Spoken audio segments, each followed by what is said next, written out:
When Debbie Pearl first met Fast Eddie, he was broken, paralyzed, abandoned on the streets. He was abused. It looked like his back was broken, probably from being kicked or hit or something, dragging himself through the streets. And people literally, I was told, walked by and just walked by him. Didn't do anything. Most saw a lost cause, but not Debbie. She pulled Eddie from the edge, helped him heal, took him here to the Costa Mesa Animal Wellness Center, where disabled, injured pets come for acupuncture, ozone therapy, hydro, and chiropractic healing and rehabilitation. But rehab is just one part of the journey. Debbie then outfits her pups with wheelchairs or prosthetics. They not only regain their freedom, but become the heartbeat of Debbie's mission to prove that no creature is ever too broken to heal. And her organizations aren't just healing for her pups, but for humans as well. She brings these miracle dogs into hospitals, schools, and the arms of veterans, lifting the spirits of every human they meet. Her message: kindness can change the world, one unstoppable dog at a time. Debbie Pearl, she is today's LA Story.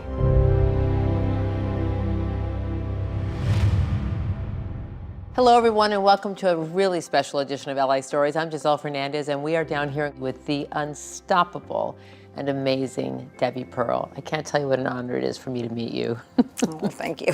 You do God's work. I mean, can you believe what you've been able to do for these precious animals? You know, I think more about what they've done for me and really what they've done for others, more than maybe what I've done for them. Yeah, you call them your unstoppable dogs. You're a little girl who grew up in the San Fernando Valley, always had like a real strong connection with dogs, yes. I always loved dogs. I loved all animals. You know, as a little girl, I wanted to be a veterinarian, as probably many little girls do. I heard you got into dog training for film and TV. Exactly. Really basically fell into the motion picture industry. So you did a Disney movie with this beautiful husky named Bo that was very special, and that kind of opened up your world. Really, Bo started it all. I mean, if he could look down, which maybe he's looking down from the heavens, he started this whole thing. Right after the movie came out, we were invited to do an event at the St. Jude's Children's Hospital.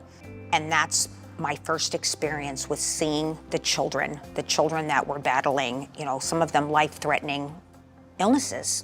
And I was so touched by everything.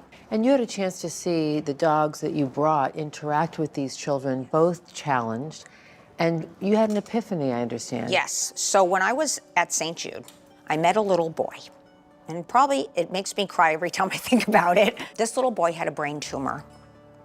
And he was so in love with this dog. And when the event was over, after the 3 days, the mother came up to me and she said, "You'll never know what this has done for this child." And I felt like saying, "You have no idea what he's done for me, because he changed my life." I mean, I saw the power that animals had with children. That was the epiphany that I had, that this is what I was meant to do. This is what my gift was to take dogs and to help children, help adults, help people that needed that extra something. And then fast forward to years later when I rescued little Eddie, who was dumped on the street paralyzed. I just knew that there was something special about him, that he would have that power. It's just a very powerful thing. That human-animal connection is very powerful. And really, he changed everything, because I saw the connection that he had with the children in hospitals that were, you know, struggling things, kids that may have had a disability. So Eddie was in a wheelchair.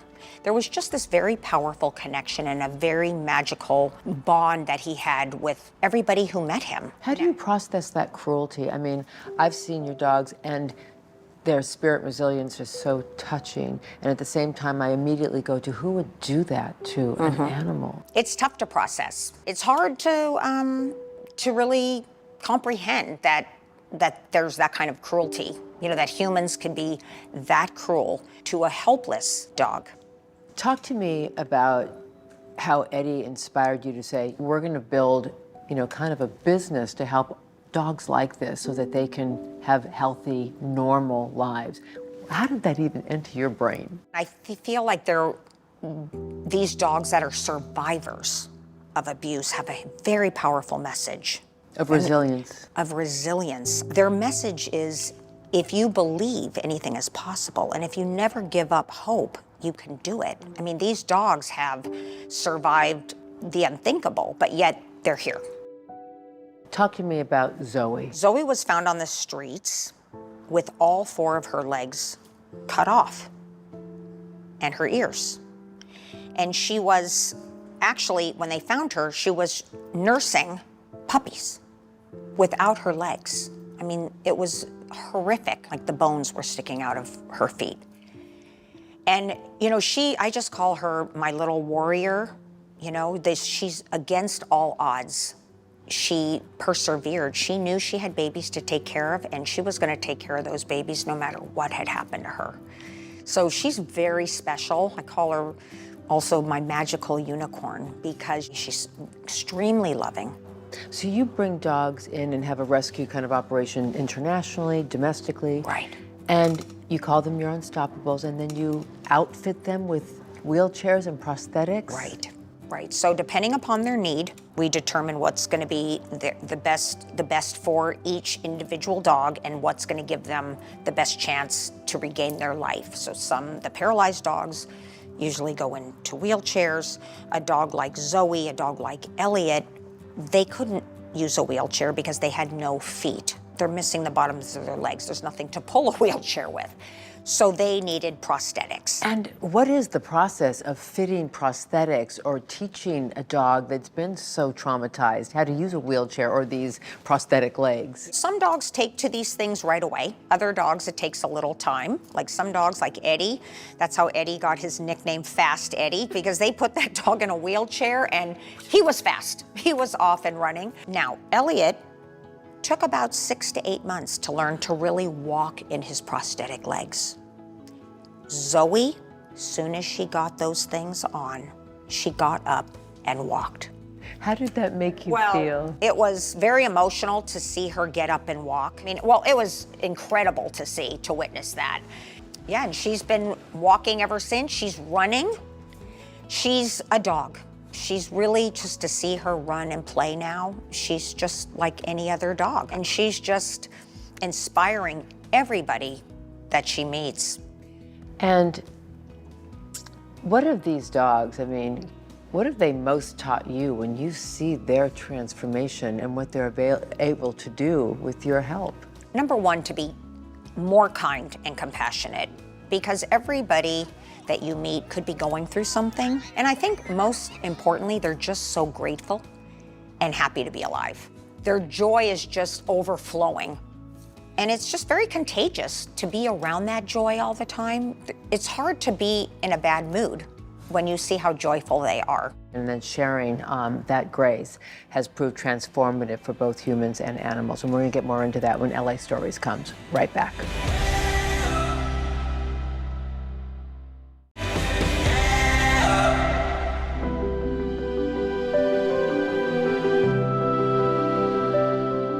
Welcome back to LA Stories, everyone. We're here with the unstoppable Debbie Pearl. Talk to me about how you've now expanded your unstoppable dog mission to the Unstoppable Ranch now in Huntington Beach. I understand you have a great tagline that just sums everything up. It is where humans and disabled dogs inspire each other, and the unstoppable force of love knows no bounds. Beautiful, and you've actually seen that in motion. Talk to me about your vision for the Unstoppable Ranch. The ranch is going to be for really everybody. Disabled veterans, kids and adults with disabilities, pretty much everybody that we invite to come and to heal with these dogs. It's going to be a place of incredible love. And it's going to be a place of forgiveness, a place of sharing stories, a place where people can heal. And we started a new program that we just launched, and it's so successful. It's called Come, Sit, Heal.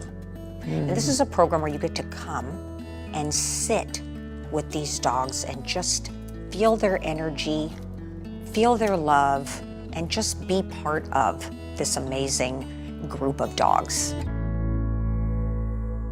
Talk to me about the dynamic that is so healing there.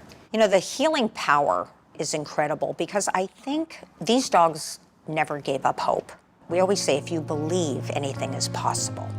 And that's their message. And you see that these dogs have come from some of the worst situations, but yet now they're living their best life.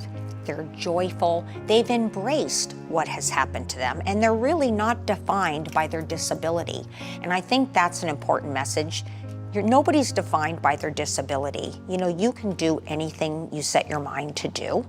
And I think that's part of the power that they have with individuals. When dogs have been abused, obviously they can fear humans and they can have very defensive and often scary behavior because they're afraid. Sure. How do you rebuild that trust? And do you marvel at their ability to be able to trust again a human after such abuse? I mean, I do. I think it's incredible, and it just shows the nature of animals to be able to forgive. I mean, forgiveness is a huge thing, and it can teach people a lot. It's a big lesson. Forgiveness. It's probably one of the hardest things we as humans try to do is to forgive. But dogs forgive. How do you rebuild that trust with them? Is it a slow process? Sometimes it could be a slow process. When I get them, we just continue that building process of unconditional love. Nobody's ever going to hurt you again. And they start to learn because every experience they have with me is always going to be positive. And you come to a place like this, the Animal Wellness Center of OC. Tell me what you do here that helps get these dogs back into their physical bodies. The aquatic training is so important, getting them in the pool because it's stretching out those muscles between laser therapy, red light therapy, all kinds of things, acupuncture. We've done so many different things here with the different dogs, depending upon their need. You have, what, 250,000 followers on Instagram. You post your unstoppable dogs. You write children's books about your dogs. You obviously want to educate society about what's happening here. Well, number one, I want people to see that this exists. You know, cruelty does exist, and people need to be aware that it exists because hopefully we can have change. We can live in a world that's kind and compassionate. Now, will I see that in my lifetime? No. Could we make a difference, maybe a baby step that we can start to change that? That's what I'm hoping. And a lot of the work that I do is with the next generation. We go to the schools. The most important message we teach is to always be kind and to always be compassionate to all living things. Is there any more dogs? Your actions have consequences. So we teach about resilience. If you decide you want to climb a mountain, you climb that mountain. Never say you can't. The word never should never be in your vocabulary, because if you have the will to do it, you can do it. And then we'll use the dogs as examples. They're always surprised when they see how fast or how athletic some of these dogs are in their wheelchairs. They just can't believe it. And for humans with disabilities, how huge an impact is it to interact with a dog that they see the spirit is just like on steroids still? It's huge. It's huge, especially if somebody that was not born disabled. So there's that connection there because these dogs were not born with a disability. So it's very powerful. And I think they see that resilience and they see that drive to never give up. And it does inspire people. I get a lot of messages from people telling me that these dogs have inspired them to try to get out of their wheelchair one day and to try to walk in their prosthetic because they see the struggle that maybe Zeke had and Elliot had, and they said they're struggling with their prosthetic leg, but they're not giving up because they see that they haven't given up. So it's really incredible. What does it say about our society, what we're seeing right now in terms of how we treat our animals? As a society, we need a reset, for sure. I think there's an element of compassion that has disappeared because dogs, cats, all living beings have feelings and they want to love and they love unconditionally. So to discard them, it's very disappointing for me. People will just go take them and dump them somewhere on the streets to try to survive or dump them up in the mountains. I mean, I don't know where it's gone wrong, but it's definitely gone wrong. There's new laws now that say, cruelty to animals is, against the law, which it has been. But You still see just, what, widespread abuse? I mean, yeah, it's everywhere. I mean, it really is. And I think part of the problem is people aren't being prosecuted. If you don't have accountability for your actions, people know there's not going to be accountability. I mean, a slap on the wrist is not good enough. And what would your message be to Angelinos and to those empowered to be able to, hold those folks accountable? There's no excuse for cruelty or abuse at all. There is none, because it could start out with animals, and then where is it moving? To humans, to children. So it's not acceptable, and it needs to be enforced. So right now you have 18 unstoppable dogs. I mean, that just seems like just a handful of what you're trying to do. I think we're going to scale up a little bit. I mean, how many, I'm not sure. Is it a funding issue? Well, I mean, funding is always an issue, of course, like anything. We have to raise the money. It's very important, because care is my number one concern. And it's very expensive vet care. So I understand the challenges that you must face, but nothing stops you, does it?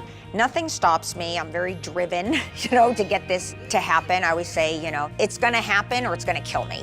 A sanctuary for dogs with immense spirit and resilience. All right, we're gonna get more into the incredible, unstoppable passion for dogs with Debbie Pearl when LA Stories comes right back.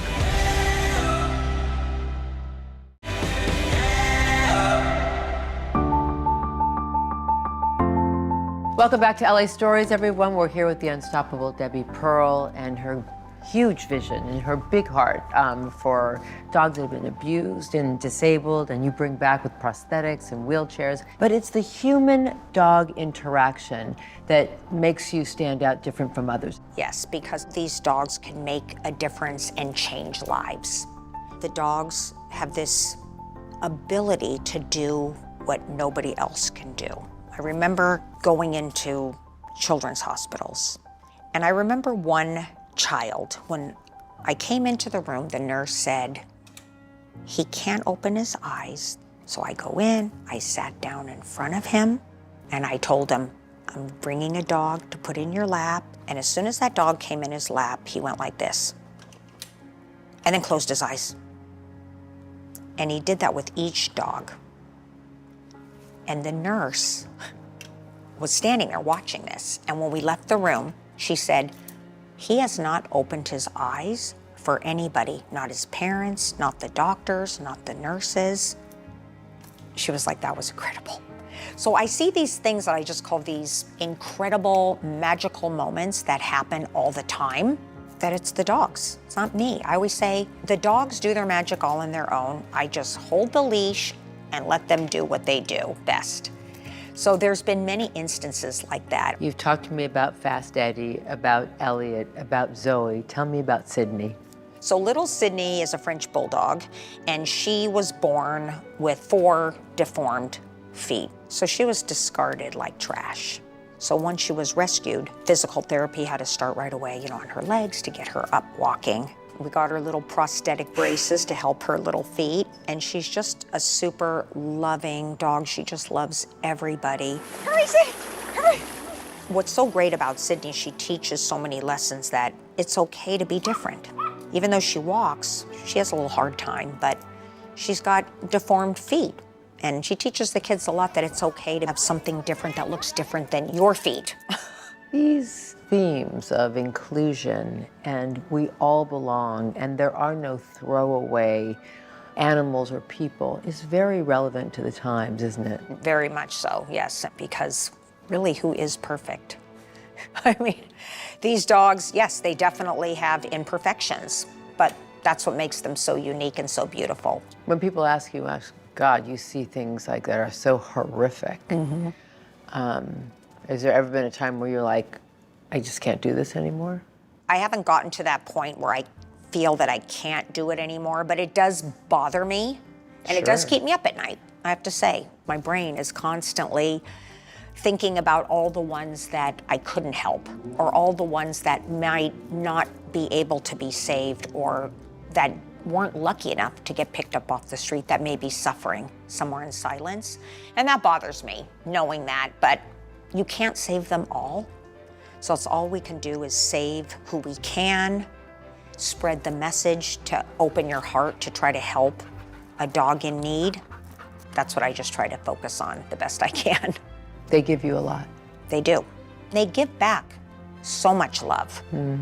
Well, thank you for all you do for these beautiful, precious dogs. Thank you for just having that big heart of yours that reminds us all to be just a bit more compassionate and loving to all creatures, right? Absolutely. Yeah. What an honor to meet you, Debbie Pearl, and your unstoppable ranch, your unstoppable dogs, your dream fetchers, and everything you do. Thank you. Thank you so much. Thank you. And thank you for watching another edition of LA Stories. I'm Giselle Fernandez. See you next time. I love what you do.